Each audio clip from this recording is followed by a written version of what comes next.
Hello guys, आपका फिर से स्वागत है सीरीज कैचर के एक और नए एपिसोड में, जिसमें हम बात करेंगे अटैक ऑफ टाइटन्स में सीज़न 4 का जो एपिसोड 12 आया है उसके बारे में। तो शांति से बैठिए और मज़ा लीजिए भाई। आज के एपिसोड में बहुत ज़्यादा मज़ा आया। मैं आपको यहाँ पे स्पॉइलर वार्निंग भी देना चाहूँगा। एरन ने फर्स्ट टाइम यूज़ किया है वॉर हैमर टाइटन्स की पावर का। ऐसा लग रहा है ना भाई कि एरन तो पूरा ही आतंकवादी बन गया है, और ये तो पूरे मतलब हर सीज़न में होते आ रहा है कि कभी ये हीरो है कभी वो हीरो है। अटैक ऑफ टाइटन सच में दिमाग का कुछ भी कर दिया है भाई, भाजी पाला बना दिया है। यहाँ पे हाजिमे इसायामा भाई कभी किसी को हीरो कभी किसी को विलन बनाते हैं भाई। ये अलग ही लेवल की स्टोरी चलाता है बंदा। भाई इस एपिसोड में ये भी बताया कि ज़ेकरी को मारना क्यों पड़ा, साथ में पिक को पैराडाइज आइलैंड क्यों आना पड़ा, साथ में एनीमे और मांगा में तो बहुत डिफरेंस है भाई, दोनों में बहुत डिफरेंस है भाई साहब। ये सब बहुत डीपली अपन डिस्कस करेंगे, लेकिन एक और आपसे रिक्वेस्ट है कि आप लाइक शेयर और सब्सक्राइब जरूर करना, ताकि मुझे मोटिवेशन मिलते रहे आगे भी ऐसे वीडियोस बनाने के लिए। थैंक यू भाई। आर्मिन के साथ भाई यहाँ पे कुछ अजीब ही हो रहा है। बंदा ना एनी के साथ ज़्यादा ही टाइम स्पेंड कर रहा है। शायद ये बर्टोल्ड की मेमोरीज की वजह से हो रहा है, क्योंकि आर्मिन ने उसे ही तो खा के कोलोसल टाइटन की पावर यूज़ की है भाई। कुछ मेमोरीज भी लगता है कि बर्टोल्ड की है आर्मिन के दिमाग में आ गई है, और ये बंदा एनी के प्यार में पागल हो रहा है यहाँ पे। जैसे ही आर्मिन एपिसोड की स्टार्टिंग में क्रिस्टल को टच करने वाला होता है भाई, हिच आ जाती है। अब उसे लग रहा है कि बंदा पगला गया है, कुछ गलत कर रहा है। तो यहाँ पे आर्मिन हिच को नर्वसली समझाता है कि ऐसा कुछ नहीं है। इधर भाई फ्लॉक का प्लान अलग ही चल रहा है। उसने और उसके कलीग्स ने ही तो एरन के जेल में होने की न्यूज़ को लीक किया था। एरन के रिलीज़ के लिए डिमांड करते हुए पैराडाइज में बहुत ज़्यादा केओस हो चुका है। बहुत सारे लोग एरन के सपोर्ट में एचक्यू के सामने आर बार पूरे खड़े हो गए हैं भाई। पूरा नेता बन गया एरन अब। आर्मिन और मिकासा जब ज़ेकरी से मिलने उसके ऑफिस जा रहे थे, तो रास्ते में उन्होंने बहुत सारे न्यू रिक्रूट्स देखे जो वहाँ पर नहीं होने चाहिए थे, जो कि आर्मिन को भी काफ़ी अजीब लगा। अब जब वो ज़ेकरी के ऑफिस में पहुँचे तो वहाँ पर नई एक टॉर्चर चेयर देख के आर्मी ने उनसे पूछा कि ये चेयर कहाँ से आई। तो ज़ेकरी ने कहा कि ये न्यू रिक्रूट्स उसे लेके आए हैं। अब जिसको पता नहीं है भाई बता दूं, इसी चेयर में बम लगा है जो धमाका करेगा। अब ज़ेकरी के बारे में फ़न फैक्ट है कि उसे हमेशा से नोबल्स से बहुत प्रॉब्लम है, और अगर उसे कभी भी मौका मिलता तो नोबल्स को हटा देता। अब ये सीन ख़त्म होते ही सीन आता है एलेना और पिक्सिस वाले सीन में, जहाँ पर एलेना से पूछताछ चल रही है कि जब से ये लोग मार्ली से आए हैं, एरन या इन्होंने हमेशा यही बताया है कि एरन और ज़ीक कभी नहीं मिले हैं। लेकिन आज के करंट डेट से 10 मंथ्स पहले जब एलेना के ऊपर जब फ्लॉक उसे अपने घर पर ले गया था, उसी के पास में एरन का भी घर था। और भाई पिक्सिस को तो हमेशा इस बंदे पे बहुत शक रहा है।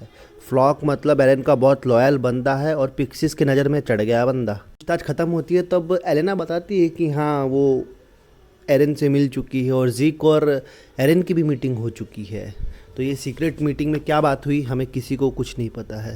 एलेना ये भी कहती है कि जो भी मीटिंग हुई वो पैराडाइज आइलैंड के फेवर में थी, क्योंकि आज से 10 मंथ पहले जब कोई भी उनके साथ नहीं था, तब ये वॉलंटियर्स और हिजरू एकमात्र ऐसा देश था जो उनके साथ में खड़े थे। और साथ ही साथ बिना ज़ीक के उस पैराडाइज आइलैंड में हुए एरन भी पाउंडिंग टाइटन की पावर का यूज़ नहीं कर पाता, और ज़ीक होगा तभी सब रंबलिंग का पार्शियल यूज़ करके खुद को डिफेंड कर पाते। साथ ही भाई हांजी ना टाइम बहुत ज़्यादा वेस्ट कर रही थी पूरे प्लान के लिए। तो एरन को भी लगा कि नहीं भाई पैराडाइज में डेंजर है, तो उसके पास भी अब लिमिटेड टाइम है ड्यू टू कर्स ऑफ ईमिर।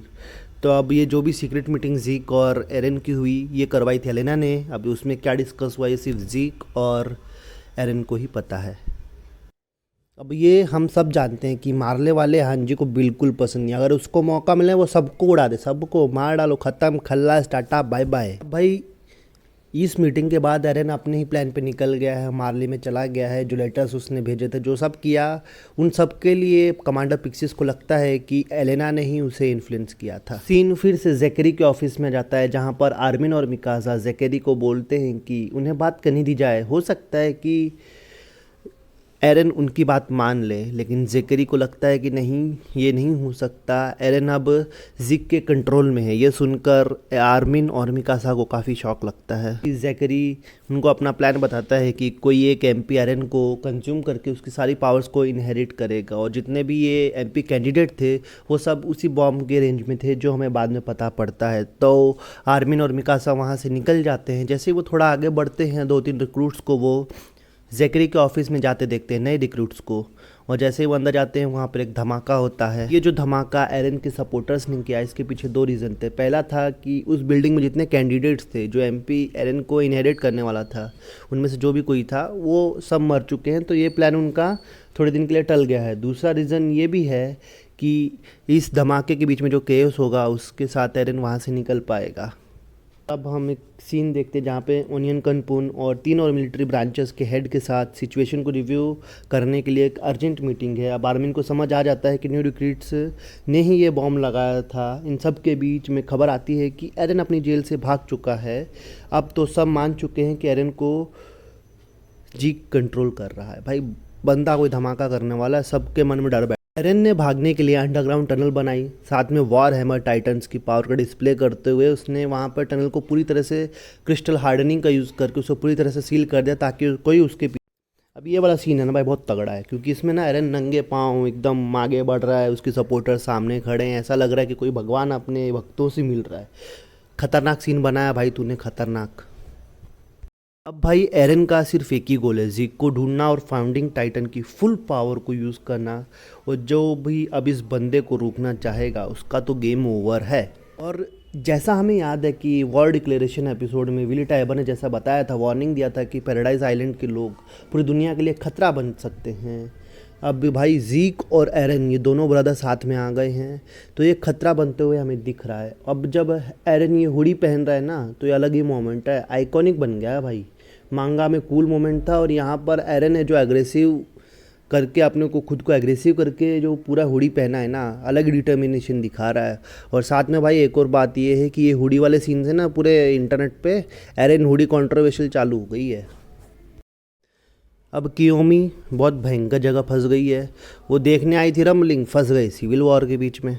ये सब चल ही रहा है कि भाई कमांडर पिक्सिस आता है और अपना गेम प्लान बताता है कि वो एरन को जीक की लोकेशन दे देगा ताकि उन चीज़ों को वो पैराडाइज आइलैंड के फेवर में नेगोशिएट करने के लिए यूज़ कर सके। भाई ऐसे देखा जाए ना तो पिक्सिस हमेशा से ये ना प्रैक्टिकल बंदा है, हमेशा ऐसा रास्ता ढूंढता है जिसमें खून खराबा, नुकसान कम हो और फ़ायदा ज़्यादा हो। भाई बहुत थिंकिंग है बंदे की, बहुत तगड़ी थिंकिंग। और इस एपिसोड में कियोमी अपनी थोड़ी कंसर्न भी दिखाती है मिकासा के लिए और कहती है अगर कुछ भी गड़बड़ हो तो तुम हमारे शिप में हमारे साथ चल सकती हो। पर भाई हमको पता है कियोमी को कुछ फ़र्क नहीं पड़ता है पैराडाइज आइलैंड पे कौन रूल करता है, कौन जिंदा है, कौन मरा है, क्या होगा, दुनिया ख़त्म हो जाए, ये लड़ाइयाँ चलती रहेंगी। उससे फ़र्क पड़ता है जब रम्बलिंग पार्शल हो जाएगी तब उसे जो वहाँ से आइसबर्ग स्टोन मिलेगा, तो उससे जो प्रॉफिट मिलेगा उसे बस उसी चीज़ से फ़र्क पड़ता है, हम सब जानते हैं ये। और भाई बिना रम्बलिंग के ना मार्ले या दूसरे देश वाले ना आइसबर्ग स्टोन ज़बरदस्ती भी ले सकते हैं। और ये भी एक रीज़न है कि मार्ले ने पैराडाइज को इन्फिल्ट्रेट किया है। इसके बारे में ज़्यादा नहीं बातचीत हुई, ना बताया गया है, लेकिन ग्रिशा की मेमोरी से हमें पता चलता है कि हाँ उनको ये रिसोर्स भी चाहिए थे। अब भाई हांजे को लगता है कि अगर वो रेस्टोरेंट में जाएगी तो शायद उसे कुछ ट्रू इंटेंशंस मिल जाएं एलेना के। अब यहाँ पे निकोलो के बुलावे पर साशा की फैमिली आई है। साशा की फैमिली के साथ आए हैं गापी और फाल्को। उनको लगता है कि ये जो निकोलो है हमारी हेल्प करेगा। भाई तुमको पता नहीं है साशा कौन थी, ये साशा ने इस बंदे की क्रश थी, ऑल टाइम क्रश। तुमने उसको मार दिया, तुम उसी से हेल्प मांगने आ रहे हो, वाह। एक ऑस्कर अवार्ड तुम्हारे लिए भी मिलेगा।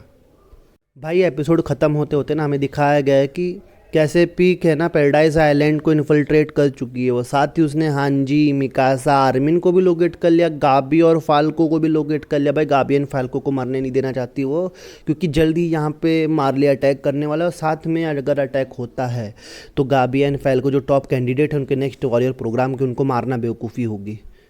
भाई मुझे तो लगता है इस बंदी को 10 सेकेंड और दे देना, ये जीक और एरन को भी ढूंढ निकाले। अब अगले एपिसोड में क्या होगा क्या नहीं होगा वो तो देखना पड़ेगा। आपको ये एपिसोड कैसा लगा हमारे चैनल का, आप ये कमेंट में ज़रूर बताएं, और साथ ही लाइक, शेयर और सब्सक्राइब ज़रूर कीजिए। आप हमें ऐसे ही सपोर्ट करते रहिए, थैंक्स। और अगले एपिसोड तक शांति से बैठो भाई।